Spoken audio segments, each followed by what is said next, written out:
The Soulsborne games. You know them, you love them. These games have reached legendary status in the gaming world and are considered by many to be the gold standard for action RPGs in this day and age. In fact, these games are so popular nowadays that they have created their own subgenre, creatively named Souls-like. There's a lot of different factors that come together to make the Soulsborne games what they are. See my video of what's actually a Souls-like if you want a deeper dive as to which these factors are. But for all their glory and prestige, these games are not perfect. They are fantastic, but flawed in their own right. In this video I'll be going over the Soulsborne games developed by From Software, starting with Demon's Souls and ending with Elden Ring, and choosing what the best quality of that game is, as well as the worst. Because I prefer to end with positive notes, I'll be starting with the worst quality and then talking about the best of each game. So sit back, grab an Estus, and let's get into it. Alright, starting off with Demon's Souls, picking a worst feature was pretty challenging, as I don't think the game suffers from any glaring flaws, but rather is just not as polished as later installments. Demon's Souls was, of course, the very first Soulsborne game From Software ever developed, so it stands to reason that the formula wouldn't be perfected yet. But, since I do have to choose a worst feature, I would have to pick its linearity. Demon's Souls is the only Soulsborne game that works exclusively on a level-based world system. Each world exists on its own, and there is no connectivity between the worlds whatsoever. And of course, this takes away from the immersion factor. You can't feel exactly like you're exploring a world if the world is basically broken up into distinct segments. Again, it's a level-based system rather than a semi-open world system, which is what we get moving forward. It's not the worst thing in the world, to be honest. Getting into Demon's Souls after already having played most of the Souls games was actually pretty refreshing, since its linearity meant that I didn't have to worry too much about missing out on important secret areas or something. But yeah, it definitely takes away from the exploration part of the Souls games that we love so much. Now, as for the best quality, I was torn between two choices, but at the end I decided to go with the boss uniqueness. The bosses in Demon's Souls are not the best of the series, to be sure. However, they are, in my opinion, by far the most unique. Demon's Souls was much more experimental when it came to bosses compared to all the other later games. Most bosses in Demon's Souls have unique gimmicks or mechanics that give them their own personal flavor. And while not all of these mechanics are great, they certainly lead to more interesting and memorable boss fights. I distinctly remember each and every single boss fight in Demon's Souls. And yes, part of the reason is because it doesn't have a lot of bosses to begin with, but another big part of that reason is because the bosses are unique. Later installments focus much more on the bread and butter combat of the Soulsborne games, which, don't get me wrong, works extremely well. But Demon's Souls wasn't afraid to experiment with interesting gimmicks, and I respect it for that. So that's it for Demon's Souls, let's move on to Dark Souls 1. Now, for the worst feature of Dark Souls 1, my choice would have to go to the bosses. Now don't get me wrong, Dark Souls 1 has some very good bosses like Ornstein and Smough, Knight Artorias and Manus, but for the most part, I think the bosses in Dark Souls 1 are easily its worst feature. And while I wouldn't say that the boss quality in Dark Souls 1 is much worse than the boss quality in Demon's Souls, I would say that Dark Souls 1 bosses are far more boring than the ones in Demon's Souls. Yes, I don't like the Dragon God fight in Demon's Souls, it's annoying and tedious, but at the very least it's memorable, it's different. Half of the bosses in Dark Souls 1 not only kinda suck, but they're also boring as fuck. You know, you have random demon on a bridge, tutorial boss, which is actually pretty good for a first boss fight, appearing twice more for no goddamn reason. A giant sewer dragon with a massive health pool, a giant lava bug on a tiny speck of land, and don't even get me started on this thing. Though to be fair, the Bed of Chaos is absolutely a memorable fight. It's just that it's memorable for all the wrong reasons. So yeah, the bosses for me are Dark Souls 1's worst quality. As for the best quality, this was a no-brainer, it's the world and by extension the exploration. Dark Souls 1 is almost the polar opposite of Demon's Souls in that it features an almost completely interconnected world. A world in which different areas that seem far away from each other are actually connected. The Firelink Shrine, the hub area of Dark Souls 1, actually acts as a middle connecting point to several of the game's locations. It connects to the Undead Burg and by extension the Depths, it connects to the New Londo Ruins as well as the Valley of Drakes, which then connects to Blighttown, it connects to the Catacombs and by extension the Tomb of Giants. And not to mention that it connects to the Kiln of the First Flame, the final area of the base game, after you gather the 4 Lord Souls. And this is just an example. In general, the world of Dark Souls 1 is almost fully connected, with the exception of Anor Londo and all subsequent areas, as well as the painted world of Ariamis, which really is meant to be disconnected from the rest of the world. And this creates a big semi-open world that is filled with secrets and rewards thorough exploration. A favorite example of this is the Ash Lake, an area that is located at the very bottom of Lordran, the world of Dark Souls 1. To find it, you need to get through Blighttown, through an invisible wall, twice, and down a great hollowed-out tree filled with basilisks. This area is completely hidden away and is extremely easy to miss. It houses a Hydra and an ancient dragon which lets you join its covenant. And that's pretty much it. Is it kinda underwhelming? Sure, but I love the fact that there's a whole hidden area underneath the world that is so easy to miss. And these are the kinds of things that make exploration worthwhile. Even with the world design suffering from a drop in quality in the second half of the game, as is the case with all other aspects of Dark Souls 1, it's still the game's best quality in my opinion. And that concludes Dark Souls 1, so let's proceed with Dark Souls 2. Now, Dark Souls 2 is absolutely an awesome game. I know that it's a meme, I know that many people like to shit on it. Does it have its fair share of problems? Absolutely. Do I think it's as good as some of the other games on this list? No. But I still really enjoyed it and recognize that, in spite of all of its flaws, Dark Souls 2 has a surprising amount of good qualities. But more on that in a bit. For now, let's get into its worst quality, which was probably the easiest choice I had to make in this entire video, its enemy placement. Probably Dark Souls 2's most infamous feature is the absolutely atrocious enemy placement that it features on many of its levels. So I should clarify that by placement, I don't necessarily mean where the game chooses to insert the enemies, but the sheer density and volume of them. Many areas would have been perfectly fine with half the enemies being present. Let that sink in for a bit, half of them. On multiple occasions you're just walking around and suddenly being barraged by enemy after enemy after enemy. It really makes for a miserable experience that does not work well at all with Souls combat. And another extension of this problem is the run back to bosses. Now typically on a quote-unquote proper playthrough of a Souls game, you would first explore and clear out an area, search for items, unlock the shortcuts, and then make your way to the boss. After you inevitably die, you would then run back to the boss fight without bothering to kill any more enemies or explore any more of the area, since you've already done those things. But in Dark Souls 2, the sheer enemy density, the slower character speed, and the fact that entering fog gates does not give you invincibility means that for many boss runbacks, your only option is to keep killing the enemies of that area, lest half or more of your attempts to go back to the boss end up with you dying at the fog gate. And I don't think I have to explain or rationalize why this is such a horribly tedious procedure. Even the devs probably realized this, as Dark Souls 2 is the only Souls game, as far as I'm aware of, in which enemies will permanently despawn after being killed a certain number of times. So yeah, enemy placement and density, definitely unquestionably Dark Souls 2's worst feature. Now, picking the best quality for Dark Souls 2 was actually fairly challenging, as I think that for all its flaws, Dark Souls 2 does a lot of things right. Its world and level design is very good, aside from the enemy placement of course. It's fun to explore, it has a high boss density, which admittedly does lead to pretty bad bosses, oftentimes, but it segments gameplay better in my opinion. But possibly the reason why Dark Souls 2 continues to have such a dedicated following all these years later, and in spite of the fact that it's being shunned by the broader community, is the additional layer of complexity and overall improvements to combat and build crafting.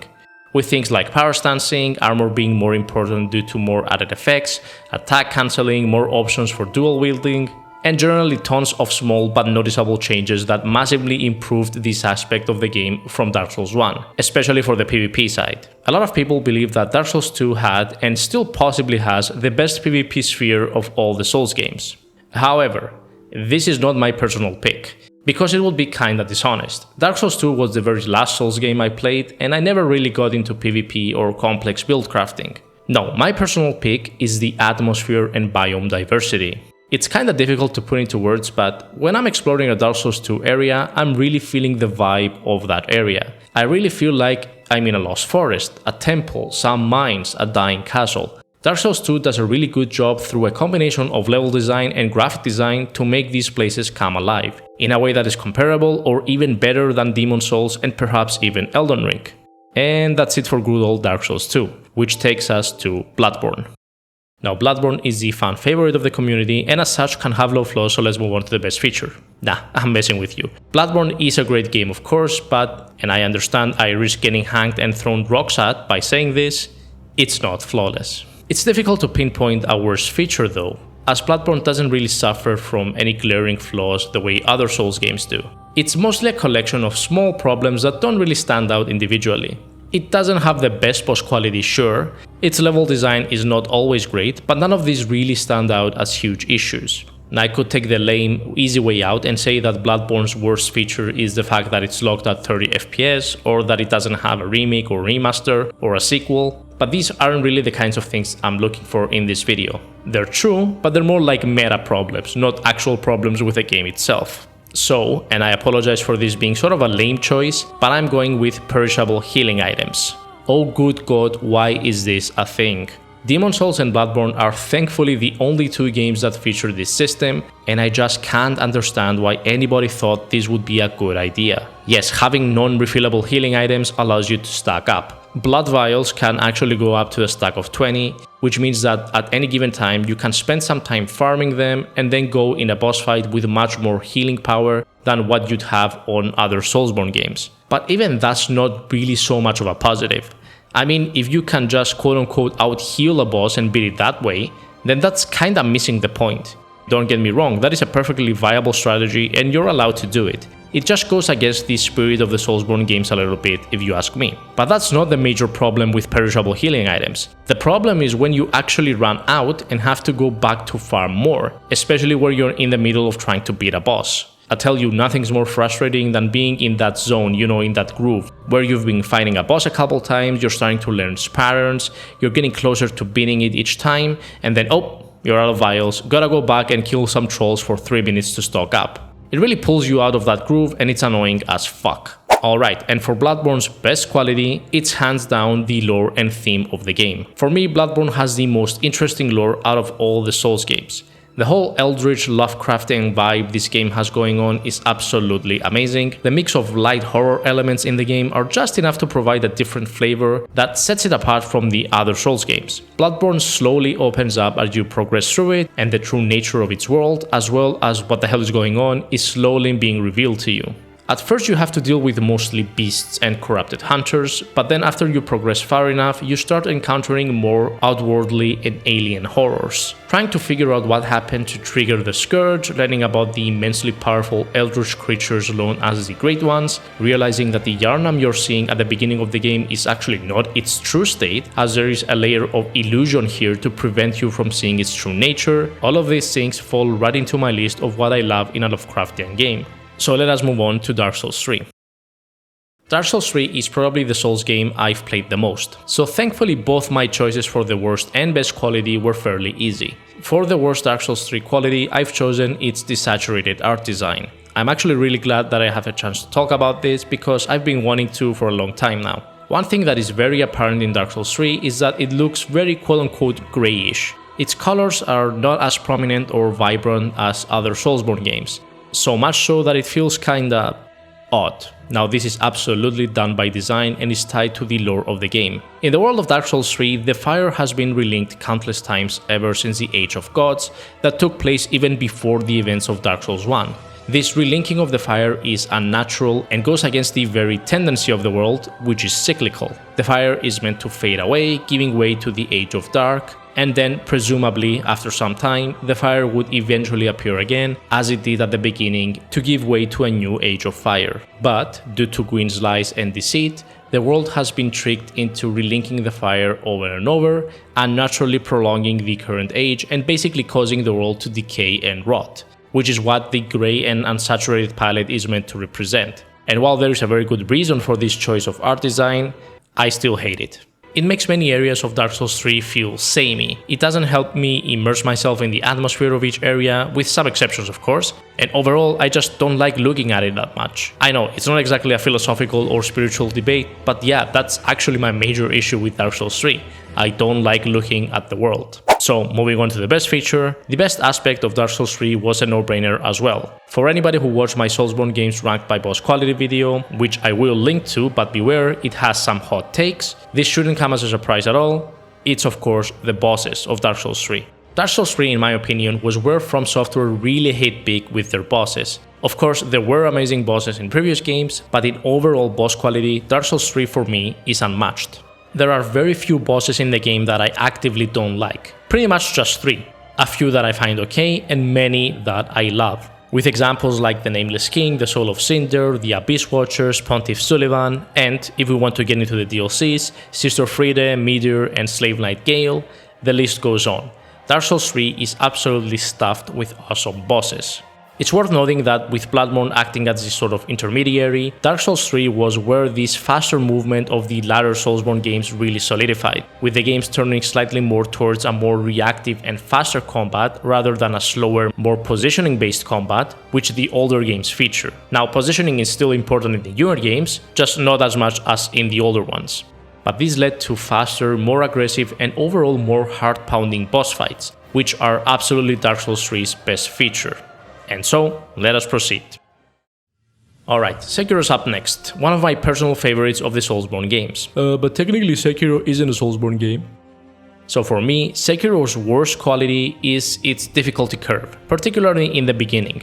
Now, let me explain myself. When I say difficulty curve, I don't mean wah Sekiro too hard wah. The game is incredibly hard, debatably the hardest out of all the Soulsborne games, and that's not necessarily a bad thing. But in my opinion, Sekiro's difficulty curve is kinda flawed. Sekiro is way too hard in the early game, gets significantly easier at around the mid game, and then gradually gets harder again going into the end game. That's what she said! A lot of people say that Sekiro is incredibly hard until the combat quote-unquote clicks, at which point it becomes significantly easier. Typically for most players this would be around the mid-game. Now I do agree with this to an extent. Sekiro certainly introduced a novel combat system compared to the other Soulsborne games, similar enough to feel like it could be in the same category, but different enough for even veteran players to need some time learning it. But I don't actually think that this is the only reason the early game of Sekiro is so challenging. I think the game is just kinda not that well balanced in the early game. You have almost zero utility tools from the prosthetic arms, enemies deal way too much damage, mini-bosses are just unbelievably brutal, and in general it's just a very hard time. Now combine that with the fact that Sekiro introduces its own combat system, which means that not even veteran Souls players can go in prepared, and this leads me to think that From Software should have done a better job balancing out the early game. Maybe give you some more tools to strengthen your character earlier, make enemies hit a little less hard, maybe lower the enemy density a bit. But yeah, that's my major gripe with the game. And to be honest, it's not really that big of an issue, it's just that I couldn't really think of much else here. The game is nearly flawless in my eyes. Now as for the best feature, this would be hands down the movement and by extension the exploration. The jump in Sekiro, which was of course later added to Elden Ring, felt so refreshing.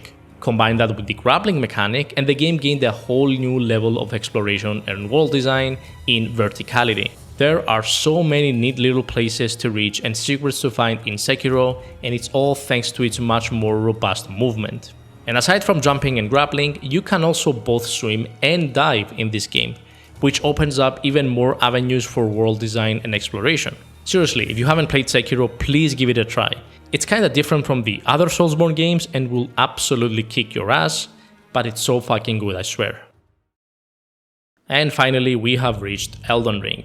Now, I'm just gonna come out and say it, if I had to choose one overall best Soulsborne game, it would, objectively, have to be Elden Ring, just due to its sheer size and magnitude. Is it the best Soulsborne game in all categories? No. Does it have flaws? Absolutely. But flaws are much easier to excuse in a massive open world game with 150 plus hours of gameplay for a proper playthrough. So while I don't think it's flawless, the game is absolutely a masterpiece and definitely the magnum opus of Miyazaki and From Software. For now at least. Now, choosing the worst feature of Elden Ring is very difficult. I could go for the awful double boss fights, for which I've rambled on a lot in my previous videos, but to be honest, bad double boss fights are a problem in general in From Software games. It's just more prevalent in Elden Ring. I could choose the fact that the game is filled with basic bosses that are basically variants of normal enemies, but these bosses typically exist in random dungeons throughout the lands between. They're more like a necessary evil. It would be impossible to fill like 50 plus dungeons with unique bosses after all. So I'm going for a controversial pick, which is the overtuning of bosses. specifically in terms of aggression. Now, I have talked about this a number of times already, and whenever I bring it up, inevitably I'll get some angry comments on how quote-unquote I need to get good, and quote-unquote it's just a matter of skill. Look, just because something gets criticized doesn't necessarily mean that it's always from a place of frustration or any strong negative feelings.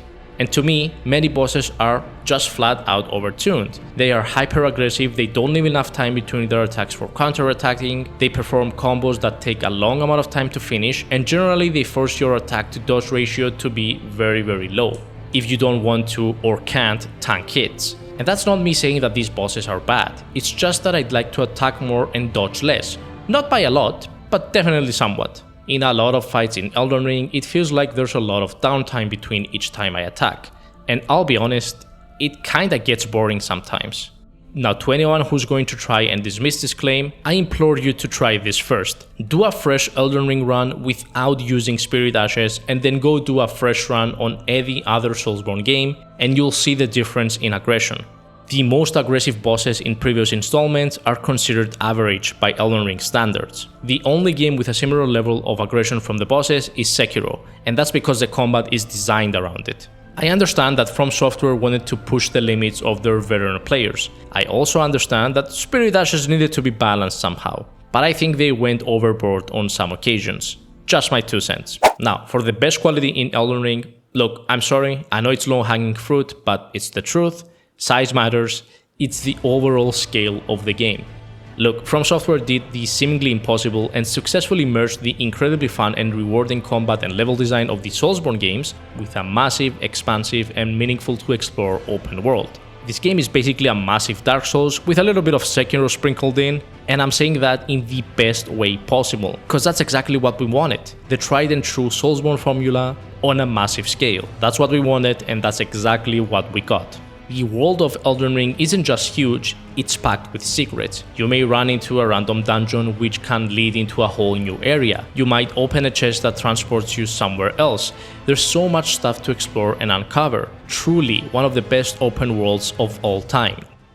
And that was it, guys. What's your personal worst and best aspect of each Soulsborne game? Let me know down in the comments. Guys, if you like the video, then do me a favor and subscribe. It really helps me out, and you can always unsubscribe later if you change your mind. And hey, let me know what video topics you'd like to see next. I'm always looking for more video ideas. Thank you so much for watching, and I'll see you on the next one. Peace.